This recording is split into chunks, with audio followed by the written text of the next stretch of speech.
J'ai un parcours un peu atypique. J'ai une formation dans le bâtiment. J'ai travaillé une dizaine d'années en région parisienne avant de quitter la ville pour venir m'installer en Bourgogne. J'ai commencé à travailler en maraîchage sur une ferme, une petite ferme locale ici, jusqu'à ce que j'apprenne qu'une petite huilerie dont j'étais client cherchait un repreneur. J'ai réfléchi au projet avec ma compagne et j'ai lancé le montage du dossier en allant voir la banque, en allant voir la chambre des métiers pour voir comment se préparer tout ça. Et voilà, c'était fin 2013 et je me suis installé début 2014. Je travaille tout seul. Je fais tout, le pressage, les ventes, la mise en bouteille et puis tout le côté administratif également.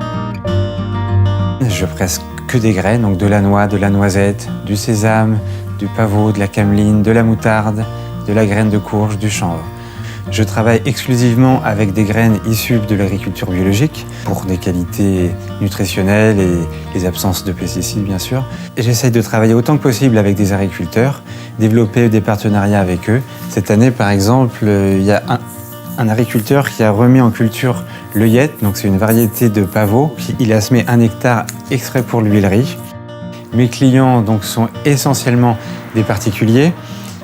Beaucoup viennent directement à l'huilerie, à Saint-Père. Ce qui les fait venir, c'est souvent le parfum qui sort de l'huilerie. Il y a vraiment des odeurs qui sont très très bonnes. Ensuite, sur les marchés, évidemment, c'est la qualité qui fait qu'au début, ils goûtent et ensuite ils reviennent. Chaque année, ça croît un petit peu. Donc, j'ai commencé avec 3 tonnes de graines pressées la première année. Je vais atteindre, je pense, les 6 tonnes cette année. Du coup, j'ai investi dans une deuxième presse pour pouvoir faire 2 graines en même temps, parce que sinon c'était assez contraignant. C'est un travail qui est très long. Mes projets d'avenir, c'est accroître la gamme, trouver encore quelques producteurs. On a, avec des collègues aussi, l'idée de monter un magasin de producteurs sur Avallon. J'ai pas pris le chemin de la facilité, de créer une entreprise alors que j'étais salarié. Ça fait du bien d'être récompensé et voilà.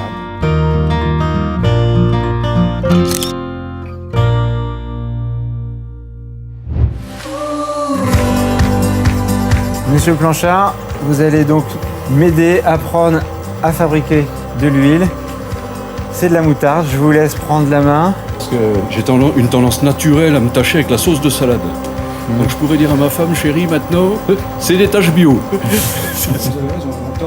Ah oui, ça pique les yeux, ça pique les yeux.